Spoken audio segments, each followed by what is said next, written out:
অস্বীকারী। দুনিয়াতে আপনি না দিলে কেউ দেখবে না তো। আপনি যাকাত আপনার উপরে ফরজ হয়েছে, আপনি যে দিচ্ছেন না এটা কেউ দেখবে না, কিন্তু হাসরের ময়দানে আপনাকে দেখবে। এই সিলগুলো দেখে বুঝতে পারবে যে যাকাত অস্বীকারী। কি অস্বীকারী? যাকাত অস্বীকারী। পৃথিবীতে সর্বপ্রথম যাকাত অস্বীকার করেছিল ফেরাউনের দূষর, যার নাম কারুন। ফেরাউনের দূষরের নাম কি? কারুন। অনেকে আবার কারো বাদশাহ নামে চিনে। কারণের নাম শুনছেন না? ফেরাউনের দূষর, এর নাম হচ্ছে কি? কারণ সে সর্বপ্রথম যাকাত অস্বীকার করেছিল। আল্লাহ তাআলা মুসা নবীকে গিয়ে বললেন, মুসা যাও তুমি দাওয়াত দাও, তাকে বলো যাকাত দেওয়ার কথা। তার সম্পদের মানে এত পরিমাণে সম্পদ আল্লাহ দিছে, সে চাইলে গোটা পৃথিবীর মানুষকে এক সপ্তাহ খাওয়াইতে পারতো। এত পরিমাণে সম্পদ তারা আল্লাহ দিছে। তো এই পরিমাণে সম্পদ তারে দিছে, আল্লাহ পাঠাইছে যাও তারা যায় বলো যাকাত দিত। তখন সে বলল, মুসা তোমার আল্লাহ কি গরিব হয়ে গেছে? নাউজুবিল্লাহ বলেন, আরো জোরে বলেন। তো মুসা নবী কই এরা তো সাহস কিভাবে হয়? কই এর সাথে যে আছে ফেরাউন। কি আছে? ফেরাউন। পৃথিবীর স্বৈরাচারের মধ্যে সবচাইতে বড় স্বৈরাচার যে ছিল এর নাম হলো ফেরাউন। সবচাইতে বড় স্বৈরাচার, কারণ সে হাজার হাজার ছোট ছোট শিশুদেরকে হত্যা করেছে, জবাই করেছে, নিষ্পাপ শিশুদের জবাই করেছে। এই হত্যাকারীর লিস্টের মধ্যে 1 নম্বরে ফেরাউন। কয় নম্বরে? ফেরাউন। তো মুসা নবী একদিন আল্লাহকে বলে, আল্লাহ গো, এই ফেরাউন তোমার বান্দাদের এত জ্বালা, ফেরাউনের সাথে থেকে কারণে আজকে তোমার বিধানকে অস্বীকার করলো। আল্লাহ তুমি কি ফেরাউনের ধ্বংস করে দিতে পারো না? আমার আল্লাহ ডাক দিয়া কয়, মুসা ও মুসা, 4 কারণে আমি ফেরাউনরে ধ্বংস করি না। কয় কারণে? মুসা নবীর মুখে কিছু বাঁচতো না তো, যা আইতো তাই আল্লাহর জিগাইতো। কারণ মুসা নবী আল্লাহর সাথে যত কথা বলতো তত মজা পাইতো। সুবহানাল্লাহ। কারণে অকারণে আল্লাহকে বলতো, যেই কোনো কথা নিয়ে আল্লাহর কাছে চলে যেত। আল্লাহ এটা তোমার বান্দা বলছে, তুমি বলো না। মানে অর্থাৎ তার কথা হচ্ছে আল্লাহ বললে তার ভিতরে শান্তি লাগে। আল্লাহর কথা শুনলে মুসা নবীর কি লাগে? শান্তি লাগে। হযরতে মুসা কয়, আল্লাহ ফেরাউন তোমার বান্দাদের এত জ্বালা, এত কষ্ট দেয়, তোমার মুমিন বান্দাদের কষ্ট দেয়, এমনকি তোমার নবীকেও কষ্ট দেয়। আল্লাহ তুমি কেন তারে ধ্বংস করে দাও না? আল্লাহ কই, মুসা আমি 4 কারণে ফেরাউনরে ধ্বংস করে নাই। এবার মুসা নবী আল্লাহকে ডাক দিয়া কই, আল্লাহ 4টা কারণ কি আমি জানতে চাই। এবার আল্লাহ ডাক দিয়া কই, মুসা ও মুসা, 4 কারণের 1 কারণ হলো সারাদিন সে বলে আনা রব্বুকুমুল আলা, আমি বড় খোদা, আমি বড় খোদা, কিন্তু রাতের বেলায় ঘরের দরজা লাগায়া সেজদায় পইরা কয়, আল্লাহ তুমি হইলা সবচেয়ে বড় খোদা। আর জোরে বলেন না সুবহানাল্লাহ। বলে সারাদিন কয় আল্লাহ আমি খোদা, আমি খোদা মানুষের সামনে, আর রাতের বেলায় সব যখন চলে যায় নীরবে কি কয়, আল্লাহ তুমি খোদা। আল্লাহ এটা আমি জানি, তুমি যে খোদা, তুমি যে পালন কর্তা, তুমি যে সৃষ্টিকর্তা, তুমি যে সম্পদ দেওয়ার মালিক, সুস্থতা দেওয়া, অসুস্থতা দেওয়া, সব কিছুর মালিক তুমি, এটা আমি আল্লাহ জানি। এরপরও আল্লাহ তুমি না কইছ তুমি বান্দার দরখাস্ত শুনে থাকো। আল্লাহ তুমি আমার দরখাস্তটা শুনো, পরকাল আমারে দিও না, দুনিয়া আমারে দিয়া দাও। আল্লাহ কয়, মুসারে এই কারণে আমি তারে ধ্বংস করি না, কারণ রাতে সেজদায় পড়েছে আমি আল্লাহকে ডাকি। আর জোরে বলেন না সুবহানাল্লাহ। এই জন্য যারা তাহাজ্জুদের সেজদায় পড়ে আল্লাহর দরবারে চোখের পানি ফেলা, আল্লাহ কয় এদের দুনিয়ার মধ্যে কোনো অশান্তি আমি রাখবো না, পরকালে এদেরকে জাহান্নামের আগুন আমি জ্বালাবো না। কারণ এই রাতের সেজদায়, গোপনে সেজদায় বড় নিয়ামত আছে। আপনি বুঝতে পারেন না, একজন বেঈমান, পথভ্রষ্ট, জালিম, সে যদি ফেরাউন রাতে সেজদা দেওয়ার কারণে আল্লাহ তারে ধ্বংস থেকে বাঁচায়া দেয়, তা আপনি তো আল্লাহর বান্দা, আপনি তো ইমানদার, আল্লাহ বিশ্বাসী, আপনি মুমিন, আপনি যদি গোপনে সেজদায় পড়ে আল্লাহকে বলেন তো দেখি আপনার মর্যাদা আল্লাহ কত বাড়াইবে? সেটা আপনি কল্পনাও করতে পারবেন না। কত যে বাড়াবে সেটা কল্পনাও করতে পারবেন না। সেদিন হাশরের ময়দানে দেখবেন বড় বড় রাজা বাদশা ফেলফেল করে আপনার দিকে তাকিয়ে আছে, আপনি জান্নাতের দিকে নব ধোলার মতো সাজিয়ে আপনাকে জান্নাতে নিয়ে যাচ্ছে। আর জোরে বলেন না সুবহানাল্লাহ। বড় বড় সিএম দাঁড়ায় থাকবো, দেখবেন সব ফেলফেল করে তাকিয়ে আছে, আপনাকে নিয়ে যাচ্ছে। আর এদেরকে ফেরেশতারা মানে ফুটবলের মতো সরাইতে সরাইতে জাহান্নামে নিয়ে যাচ্ছে। আপনাকে সেদিন আল্লাহ তাআলা সেই নিয়ামত মর্যাদা দিবে। জোরে বলেন সুবহানাল্লাহ। এবার মুসা নবী ডাক দিয়া কই, আল্লাহ চার কারণের এক কারণ বললা, আর তিনটা কারণ বলো না।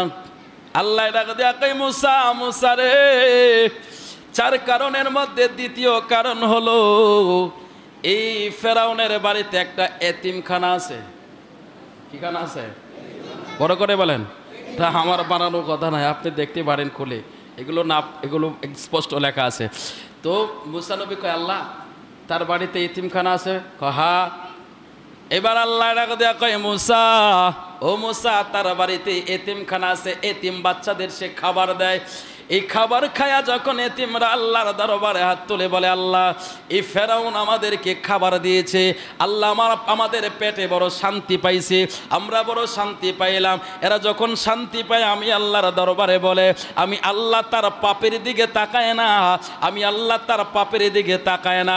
ও মুসা, মুসারে, তার অন্যায় পাপের দিকে তাকাইলে সাথে সাথে ধ্বংস হয়ে যাওয়ার কথা, তার সাথে সাথে আযাব দিয়ে দেওয়ার কথা। কিন্তু ওই এতিম বাচ্চারা যখন বলে আল্লাহ ফেরাউন তোমার বান্দা আমাদের ক্ষুধার্ত বান্দাদেরকে খাবার দিল, আমি আল্লাহ বড় খুশি হয়ে তারে এই দুনিয়ার মধ্যে ধ্বংস করি না। জোরে বলেন আল্লাহু আকবার, আরো জোরে বলেন আল্লাহু আকবার। এবার মুসা নবী ডাক দিয়া কই আল্লাহ তিন নাম্বার কারণটা বলো। এবার মুসা নবী কয় আল্লাহ তিন নাম্বার কারণ জানতে চাই। আল্লাহ ডাক দিয়া কই মুসা, মুসা রে, ফেরাউন সবার সাথে খারাপ আচরণ করে, সব কিছু করে, কিন্তু তার ঘরে মা বেঁচে আছে। ফেরাউন নিজের হাতে তার মায়ের সেবা করে। আরো জোরে বলেন রে মুসা, মুসা রে, ফেরাউন তার মায়ের সেবা করে, নিজের হাতে তার মারে খাবার খাওয়ায়, নিজের হাতে এসে মায়ের সেবাগুলো করে। তার মা আমি আল্লাহর দরবারে হাত তুলে বলে আল্লাহ আমার ফেরাউন যা কিছুই করে কিন্তু আমার সেবা করে, তুমি তারে ধ্বংস কইরো না। আর জোরে বলেন আল্লাহু আকবার। আমার আদরিনী মা, আমার সোহাগিনী মা, এই দুনিয়ায় মায়ের সাথে হয় না তুলনা। আমার আদরিনী মা, আমার সোহাগিনী মা, এই দুনিয়ায় মায়ের সাথে হয় না তুলনা।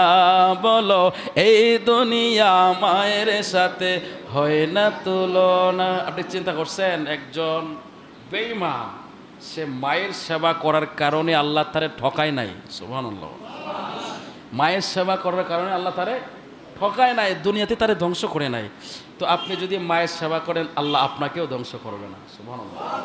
আরো জোরে বলেন না সুবহানাল্লাহ। আরেকটা কারণ, ওই কারণটা একটু বড়, আজকে আর বলতে পারবো না, অলরেডি সময় হয়ে গেছে। তো যে আলোচনাগুলো হয়েছে আমরা এই আলোচনার উপরে আমল করার চেষ্টা করব। আল্লাহ যেন আমাদের তৌফিক দান করে, সবাই বলেন আমিন। আর ফিতরা আপনার ইসলামী ফাউন্ডেশন থেকে যেটা ঘোষণা হয়েছে 125 টাকা, একেবারে সর্বনিম্ন 115 টাকা, 125 টাকা, এটা হচ্ছে ফাউন্ডেশন থেকে যেটা ঘোষণা হয়েছে। আর যারা সম্পদশালী আছে তারা হচ্ছে 2970 টাকা। যারা সম্পদশালী তাদের ফিতরা কত? 2970 টাকা। আর যারা সাধারণ গরিব আছে, আপনার গরিবকেও দিতে হবে, ফিতরাটা আপনাকে সবাই দিতে হবে। যারা স্বাধীন আছেন, মানে কৃতদাস না বা অন্যের ঘরে আপনি মনি না, আপনি কামলা না, কিন্তু আপনি চলতেছেন, রোজগার আছে, সব কিছু আছে, আপনাকে দিতে হবে। তো সর্বনিম্ন জাকাত ফিতরা কত পাইলাম? 125 টাকা। 125 টাকা করে ইনশাল্লাহ দিয়ে দিবেন। আর যারা সম্পদশালী আছেন 2970 টাকা করে দিবেন। আর আমাদের আর দিবেন গরিব যারা মিসকিন গরিব, টাকা টাকা দিবেন। এটা এটা যুগের সাথে পরিবর্তন জায়েজ আছে। এটা আহলে হাদিস যারা, তারা এটা দিয়া একটা ঝামেলা তৈরি করতেছে। এটা অনেক অনেক কিছু আলোচনা হচ্ছে আমাদের উপরের মহল আলোচনা। মদিনা ভালো লাগার জায়গা মদিনা, চিৎকার মেরে বলেন আল্লাহু আকবার। মুহাম্মদ সাল্লাল্লাহু আলাইহি সাল্লামের কথা শুনে যদি ইহুদি উপকৃত হতে পারে, তার উম্মতেরা কি উপকৃত হবে না? অবশ্যই হবে। কথা বলেন ঠিক কি না? তাহলে এই যাকাত, এই যাকাতের বিধান, যারা যাকাত দেবে প্রথম কথা হচ্ছে তার সমস্ত মাল আল্লাহ পবিত্র করে দেবেন। এটা হচ্ছে প্রথম। দ্বিতীয় হচ্ছে এই যাকাতকারীর সম্পদকে আমার আল্লাহ নিজের কুদরতের হাতে হেফাজতে রাখবেন। এই যাকাত আপনি যদি আদায় না করেন, আপনার সম্পদগুলো হালাল, আপনার রোজগার হালাল, আপনার টাকা পয়সা হালাল, সব কিছু হালাল, বাট এই যাকাত না দেওয়ার কারণে আপনার সমস্ত সম্পদগুলো হারাম হয়ে গেল। এক্সাম্পল দিয়ে বোঝাই, শোনেন। মনে করেন আপনার 1 গ্লাস দুধ, যদি ওটার মধ্যে 1 ফোঁটা চানা দেন, কি হবে? দুধ তো 1 গ্লাস, 1 গ্লাস দুধের মধ্যে 1 ফোঁটা পড়লে কি, নাকি অর্ধেকটা নাপাক হয়েছে? পুরোটাই তো বাদ, কথা কোন ঠিক কিনা? তো এরকম আপনার ওই যাকাতের সম্পদটা যদি আপনার এটার ভিতরে থাকে, তো ওই হারামটা থাকার কারণে হালালটাও আপনার হারামের সাথে অ্যাডজাস্ট হয়ে যাবে। এই জন্য জাকাত দিতে হবে। এখন জাকাত কাকে কাকে দিবেন সেটা আল্লাহ কোরআনের মধ্যে আল্লাহ নিজেই বর্ণনা করে দিয়েছেন। বিসমিল্লাহির রহমানির রহিম। ইন্নামাস সাদাকাতু লিল ফুকারাই ওয়াল মাসাকিন ওয়াল আলিমিনা আলাইহা ওয়াল মুআল্লাফাতি কুলুবুহুম ওয়া ফির রিকাব ওয়াল গারিমিনা ওয়া ফি সাবিলিল্লাহি ওয়া বিনিস সাবিল ফরিদাতাম মিনাল্লাহ ওয়াল্লাহু আলিমুন হাকীম।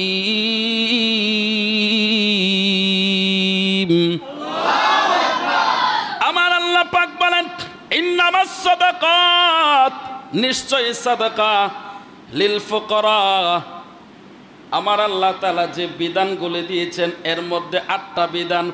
এই 8টা বিধানের মধ্যে আমাদের সবচাইতে নিকটের হকদার যে বিষয়টা, সেই বিষয়টা আমরা আগে একটু আলোচনা করব। ওয়াল মাসাকিন, এই মিসকিনদের মধ্যে যারা মিসকিন আছে, গরিব আছে, এর মধ্যে হকদার যারা, তাদের আলোচনা করব। 8টা বিষয় আমরা ধাপে ধাপে একটা একটা করে বুঝে নিব। এবার আসুন, মিসকিন যারা, গরিবদের মধ্যে সবচাইতে নিকটের ব্যক্তি যারা আছে, এনারা হইল আপনার আগে হকদার। সুবহানাল্লাহ। নিকটের যারা আছে তারা হলো আপনার আগে হকদার, এদেরকে আগে দিতে হবে। এখন এদেরকে দিবেন, এদের মধ্যে আপনার নিকটতম যে আত্মীয় আছে, এদের মধ্যে কাকে কাকে দিতে পারবেন আপনি সহজে বুঝে নেন। আপনার বাবা, আপনার মা, এর উপরে মানে আপনার দাদা, আপনার দাদি, এনাদেরকে আপনি দিতে পারবেন না। আপনার ছেলে, আপনার নাতি, এদেরকে দিতে পারবেন না। আপনার চাচা, আপনার মামা, এই সাইডে যারা আছে এনাদেরকে দিতে পারবেন। উপরও যাইতে পারবেন না, নিচেও যাইতে পারবেন না, সাইডে যারা আছে সবাইকে দিতে পারবেন। এখন আসুন, এদেরকে দেওয়ার ফলে আপনার সওয়াবের সংখ্যা কতটুকু বাড়বে? আপনি যখন রাস্তার কোনো মানুষকে দিবেন, দূরের কোনো মানুষকে দিবেন, 1 টাকায় আপনি 10 গুণ সওয়াব পাবেন। কয় গুণ পাবেন? 10 গুণ। নিকটের আত্মীয় যারা আছে এনাদেরকে যদি দেন 1 টাকায় আপনি 70 গুণ পাবেন। একেবারে যদি আরও নিকটে, যেমন চাচাতো ভাই, আপন ভাই, এই সাইডে যারা আছে, নিকটের একদম নিকটের যারা আছে, এনাদেরকে যদি আপনি দেন 1 টাকায় আপনি 700 গুণ পাবেন। আরো জোরে বলেন না।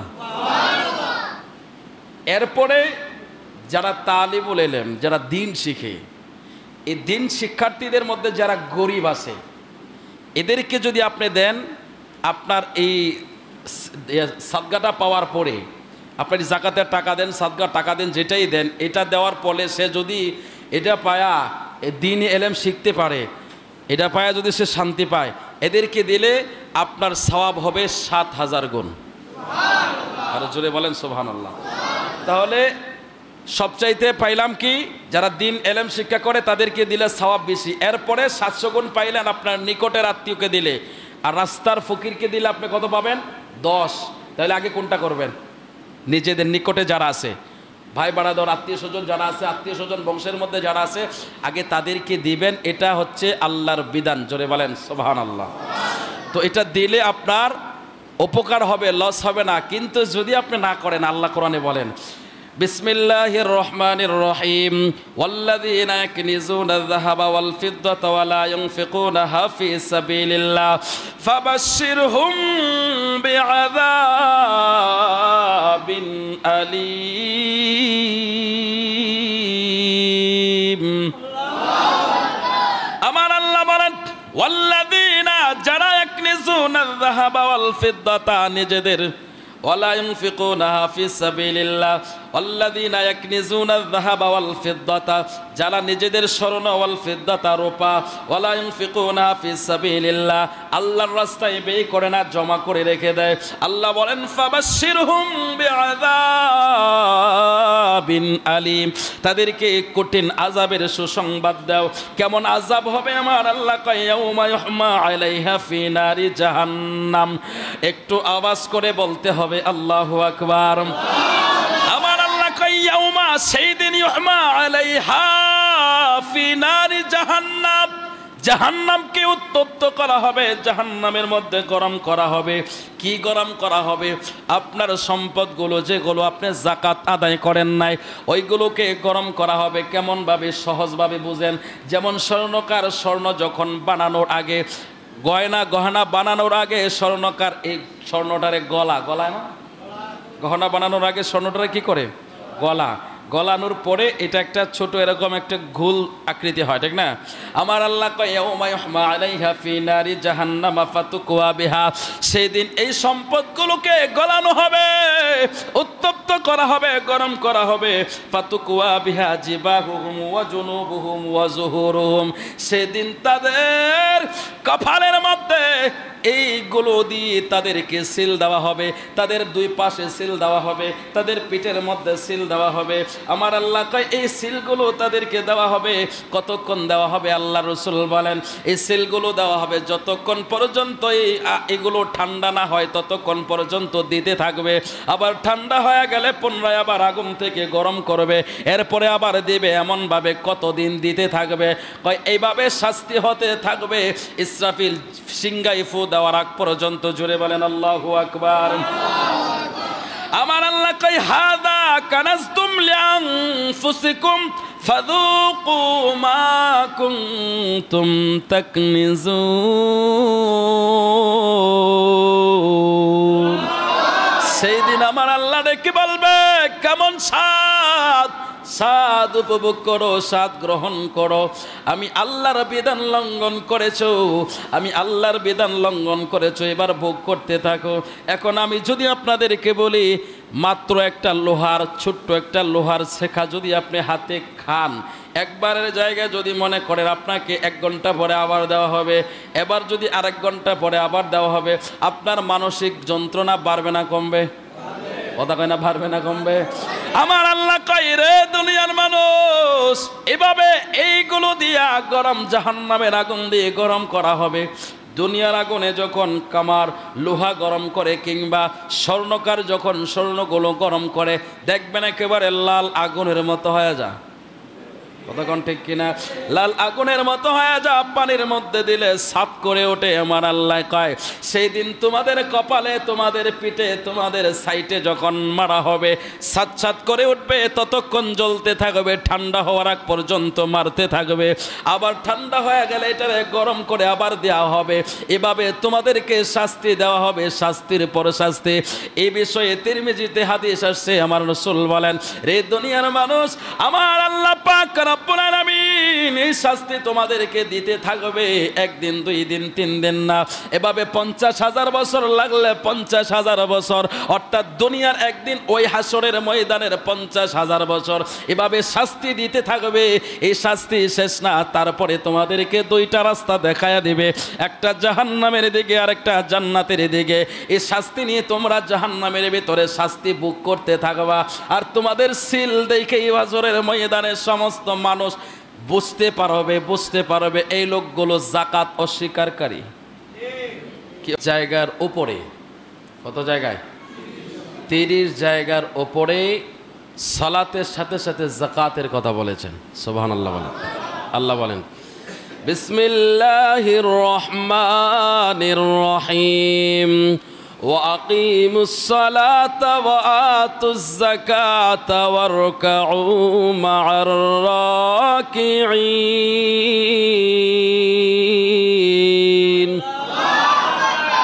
আমার আল্লাহ পাক রব্বুল আলামিন পবিত্র কোরআনের মধ্যে বলেন ওয়াকিমুস সালাতা, তোমরা সালাত কায়েম করো, ওয়া আতুজ যাকাত, এবং তোমরা যাকাত আদায় করো, ওয়ারকাউ মা'আর রাকিঈন, রুকুকারীদের সাথে রুকু করো। জোরে আওয়াজ করে বলেন সুবহানাল্লাহ। পাক রব্বুল আলামিন বললেন, রে দুনিয়ার মানুষ, রে দুনিয়ার মানুষ, রে দুনিয়ার মানুষ, নামাজ যেমন ফরজ, যাকাত তোমাদের উপরে ফরজ। সুবহানাল্লাহ। নামাজ যেমন ফরজ, যাকাতও কি ফরজ। আপনি অনেকে আছে দেখবেন নামাজের স্বাদ পায় না, কিন্তু কিসের কারণে পায় না সেটা বুঝে না। খুব খেয়াল করে শুনবেন, নামাজ পড়ে নামাজের স্বাদ পায় না, কিন্তু কিসের কারণে পায় না সেটার খুঁজে পায় না। আমি তো উজু সুন্দর করে করি, আমি উজু ভালো করে করি, আমার কাপড় পবিত্র, সব পবিত্র, জায়গা পবিত্র, সব কিছু ঠিকঠাক, বাট আমার কেন নামাজে মহব্বত আসতেছে না, মনোযোগী আসতেছে না? তার কারণ হচ্ছে ওই যে আল্লাহ তাআলা একসাথে বললেন আকিমুস সালাতা ওয়া আতুজ যাকাত, সালাতের সাথে সাথে যাকাতের একটা কানেকশন আল্লাহ তাআলা দিয়া দিয়েছেন। আল্লাহ কয় যারা যাকাত আদায় করবে না তারা সালাতে জীবনও শান্তি পাবে না। সুবহানাল্লাহ বলেন। তা আপনাকে যাকাত এটাকে বুঝতে হবে। তো যাকাত কতটুকুন যাকাত, আর কাকে বা যাকাত দিতে হবে, কিভাবে যাকাত দিতে হবে, এই নিয়মগুলো তো জানা দরকার। কি বলেন? জানা দরকার আছে না? তো না বুঝলে কিভাবে কি করবেন আপনি? বুঝতে হবে তো আপনাকে আগে। তো যাকাতের বিধান আল্লাহ তাআলা যে বিধানগুলো দিয়েছেন, আল্লাহ কোরআনে স্পষ্টভাবে 8টা জায়গার মধ্যে 8টা ক্ষেতের মধ্যে আপনি যাকাত দিতে পারবেন। 8 খাতে যাকাত দেওয়ার বিধান আল্লাহ কোরআনে দিয়েছেন। এখন যাকাত কার উপরে ফরজ? যাকাত নেশাব পরিমাণ মাল যদি কারো থাকে তার উপরে যাকাত ফরজ। অর্থাৎ 52.5 তোলার রূপার মালিক যদি আপনি হন তাহলে আপনার উপরে যাকাত ফরজ। সুবহানাল্লাহ বলেন, আরো জোরে বলেন সুবহানাল্লাহ। তো আল্লাহ কোরআনের মধ্যে যাকাতের কথা বললেন, বারবার করে যাকাতের কথা বললেন, প্রায় 30 বারের অধিক আল্লাহ তাআলা যাকাতের কথা বললেন, সালাতের পাশাপাশি যাকাতের কথা বললেন। আল্লাহ রসুল বলেন এই যাকাত দিয়ে তোমাদের উপরে আল্লাহ তাআলা জুলুম করে নাই, বরং তোমাদের মালকে আল্লাহ পবিত্র করেছেন। জোরে বলেন সুবহানাল্লাহ। আমার নবী বলেন, রে উম্মতের দল, যারা আল্লাহর বিধান যাকাত অস্বীকার করবে সে কাফের হয়ে যাবে। আর যাকাত দিলে তোমার সম্পদ কমবে না, যাকাত দিলে তোমার সম্পদ আল্লাহ বাড়িয়ে দিবে। শুধু বাড়িয়ে দিবে না, আমার নবী বলেন যাকাত যে ব্যক্তি আদায় করবে আমার আল্লাহ তাআলা ওই যাকাত দেনেওয়ালা ব্যক্তির সম্পদের জিম্মাদার আমার আল্লাহ নিজে হয়ে যাবে। জোরে বলেন সুবহানাল্লাহ। আমার নবী কয় উম্মত, উম্মতের যারা যাকাত আদায় করবে, যারা যাকাত দিবে, আমার আল্লাহ বলেছেন, আমার আল্লাহ ওয়াদা দিয়েছেন, আমার আল্লাহর ওয়াদা সত্য, ওয়া কানা ওয়াদু রাব্বি হাক্কা, আল্লাহর ওয়াদা সত্য, আল্লাহ ওয়াদা করলে সেটা কোনোদিন খেলাফ হয় না। জোরে বলেন আল্লাহু আকবার। আমার নবী সাহাবীদের মাধ্যমে এই আলোচনাগুলো যখন মসজিদে নববীতে করতেছিলেন, এই আলোচনাগুলো যখন গোটা মদিনাতে ছড়িয়ে পড়লো, ওই সময়ের মধ্যে একজন ইহুদি মহিলা তিনি বললেন, মুহাম্মদ ছোটবেলা থেকে আজ পর্যন্ত কেউ একটা প্রমাণ করতে পারে নাই জীবনে একটা মিথ্যা কথা কইছে। আরো জোরে। এক ইহুদি মহিলা বলে মুহাম্মদ সাল্লাল্লাহু আলাইহি সাল্লামের জীবনে কোনোদিন মিথ্যা কথা বলে নাই। যেহেতু যাকাতের কথা বলেছেন, আর ইনি যেহেতু বলেছেন আল্লাহ তার মালের হেফাজতকারী হয়ে যাবে, এটা সত্য কথা, কোনো ভুল নাই। কে বলছেন? ইহুদি মহিলা। কোন মুসলমান নাকি ইহুদি? ইহুদি মহিলা বলে মুহাম্মদ সাল্লাল্লাহু আলাইহি সাল্লাম যেহেতু বলছেন এটা সত্য কথা, এতে কোনো সন্দেহ নাই। এবার মহিলা বাড়িতে তার যত সম্পদ ছিল সমস্ত সম্পদ হিসাব করে তিনি যাকাত দিয়ে দিলেন। কি মুসলমান না ইহুদি? কিসের জন্য দিল? তার মাল সেভ করার জন্য, আল্লাহকে খুশি করার জন্য না। মুসলমানরা কাজ করে আল্লাহকে খুশি করার জন্য। কাকে খুশি করার জন্য? আল্লাহকে খুশি করার জন্য। আর ইহুদি মহিলা তার মাল আল্লাহ হিফাজতকারী হবে এই কথা শুনছে, আর এই কথাটা কে বলছে? মুহাম্মদ সাল্লাল্লাহু আলাইহি সাল্লাম বলছেন। তার মানে মুহাম্মদ সাল্লাল্লাহু আলাইহি সাল্লাম জীবনে কোনোদিন মিথ্যা কথা বলে না, এটাও মিথ্যা হতে পারে না। এবার মহিলা যখন সমস্ত যাকাতের হিসাব করে দিয়ে দেওয়ার পরে এবার মহিলা অপেক্ষায় আছে, এবার তিনি দেখবে মুহাম্মদ সাল্লাল্লাহু আলাইহি সাল্লামের কথা কতটুকু সত্য। একই সময়ের মধ্যে এই মহিলা তার সম্পদগুলো, সে নিজে একজন বিজনেসম্যান ছিল, একজন ব্যবসায়ী ছিল, আগেকার জামানার মধ্যে ব্যবসার মালগুলো উটের মাধ্যমে আদান প্রদান হইতো, এক জায়গা থেকে অন্য জায়গায় নিয়ে যেত। ওই মহিলার মালগুলো সিরিয়াতে পাঠাইয়া দিল। সিরিয়া থেকে আসার সময় ওই সময়ের মধ্যে রাস্তায় ডাকাতের দল আক্রমণ করলো। ডাকাতি হচ্ছে খবর চলে গেল মদিনা শরীফ পর্যন্ত, সারা এলাকার ভিতরে খবর হয়ে গেল। ওই মহিলারও ওই জায়গার মধ্যে 100টা উট ছিল। কয়টা? 100টা উট ছিল। তার উটের প্রত্যেকটা উটের মধ্যে সম্পদ ভর্তি ছিল। এই 100টা উট তার ওই যাত্রীর মধ্যে ছিল। এবার মহিলা চিন্তা করে, মুহাম্মদ সাল্লাল্লাহু আলাইহি সাল্লাম বলেছেন, যাকাতকারীর মাল আমার আল্লাহ নিজে হেফাজত করবে, আমার মাল ডাকাতি হতে পারে না। আরো জোরে বলেন না। বলে সব ডাকাতি হলে আমারটা হবে না, কারণ মুহাম্মদ সাল্লাল্লাহু আলাইহি সাল্লামের কথা জীবনে কোনোদিন মিথ্যা হয় নাই। মুহাম্মদ সাল্লাল্লাহু আলাইহি সাল্লাম বলছে তো এটা সত্য হবে। সব ডাকাত যারা মাল পাঠাইছিল এক একজন মন খারাপ করে বসে আছে, মাথা হাত দিয়ে বসে আছে, হাই রে শেষ, আমার সব কিছু রেখে দিল, আমি ধ্বংস হয়ে গেলাম, আমার সব শেষ হয়ে গেল। মহিলার কাছে আসছে, তোমার তো অনেক বেশি সম্পদ, কারণ তোমার 100টা উট, 100টা উট ভর্তি তোমার মাল আসতেছিল, ডাকাতি হয়েছে, তুমি শোনো নাই? কই শুনছি তো, কিন্তু তুমি এত নর্মাল আছো কিভাবে? কই মুহাম্মদ সাল্লাল্লাহু আলাইহি সাল্লামের কথা কোনো নর্মাল হতে পারে না, এই জন্য আমি নর্মাল, কারণ মুহাম্মদ সাল্লাল্লাহু আলাইহি সাল্লাম বলেছেন আল্লাহ তার হিফাজত করবে, এটাই চূড়ান্ত সত্য, আর এটার উপর আমি বিশ্বাস করে বসে আছি, এটাই হবে। তিনি সত্য সত্য ঠিকই দেখলেন, সমস্ত মানুষের মাল অনেকেরই ডাকাতি হয়েছে, অনেকটি লুণ্ঠন হয়েছে, ওনার যা মাল ছিল একটাও লুণ্ঠন হয় নাই, সব সেফ মতো বাড়িতে আসছে। আরো জোরে বলেন সুবহানাল্লাহ। এই ওদে মহিলা কর্মচারীদেরকে ডেকে বলল, যে রাস্তা দিয়া তোমরা আসছো এই রাস্তায় ডাকাতি হয়েছে, তোমরা কি দেখো নাই? বলে হ্যাঁ দেখেছি, ডাকাতি হইতেছিল। হঠাৎ করে আমরা কিছুই বুঝতে পারলাম না। ওটের একটা নিয়ম হলো, সামনের ওট যেই দিকে যাবে পিছনের সমস্ত ওট ওই দিকে যাবে। এবার ওই কর্মচারীরা ডেকে বলে, ম্যাডাম আমরা ওট নিয়ে যখন রওনা দিলাম, মাল নিয়ে যখন রওনা দিলাম, হঠাৎ করে সামনের ওটটার পাটা মাটির নিচে গেড়ে গেল, আমরা বুঝতে পারলাম না। ওট বসে পড়লো, ওই ওটের দেখা দেখি আপনার পিছনে 99 সব ওট বসে গেল। আরো জোরে বলেন না সুবহানাল্লাহ। কিন্তু বুঝতে পারলাম না, আমরা আবার উটকে ধরলাম না, শুইলাম না, ও নিজে নিজে উঠলো সময় মতো। কি মতো? সময় মতো উঠলো। সময় মতো যখন উঠছে, আমরা যখন রওনা দিলাম, রওনা দিয়ে যখন সামনে এগিয়ে গেলাম, দেখলাম ডাকাতের দল ডাকাতি করে চলে গেছে। এবার যাদেরকে ডাকাতি করছে তারা ওই জায়গায় কিছু বসে আছে, কিছু কান্না করতেছে। তখন এনাদেরকে জিজ্ঞাসা করলাম, কি ব্যাপার, কি হলো? কয় আমাদেরকে ডাকাতে লুণ্ঠন করে সব নিয়ে গেল, কিন্তু আপনার সমস্ত সম্পদ অক্ষত আছে, একটাও নষ্ট হয় নাই। জোরে বলেন সুবহানাল্লাহ। ভালোবাসার জায়গা মদিনা, ভালো লাগার জায়গা মদিনা, বলো ভালোবাসার জায়গা মদিনা, ভালো লাগার জায়গা মদিনা। এত সুন্দর জায়গা কোথাও দেখি না, এত সুন্দর জায়গা কোথাও দেখি না, বানিয়েছেন আল্লাহ রাব্বানা, ভালোবাসার জায়গা মদিনা, বলো ভালোবাসার জায়গা, ভালো লাগার জায়গা মদিনা, ভালোবাসার জায়গা মদিনা, ভালো লাগার জায়গা মদিনা, বলো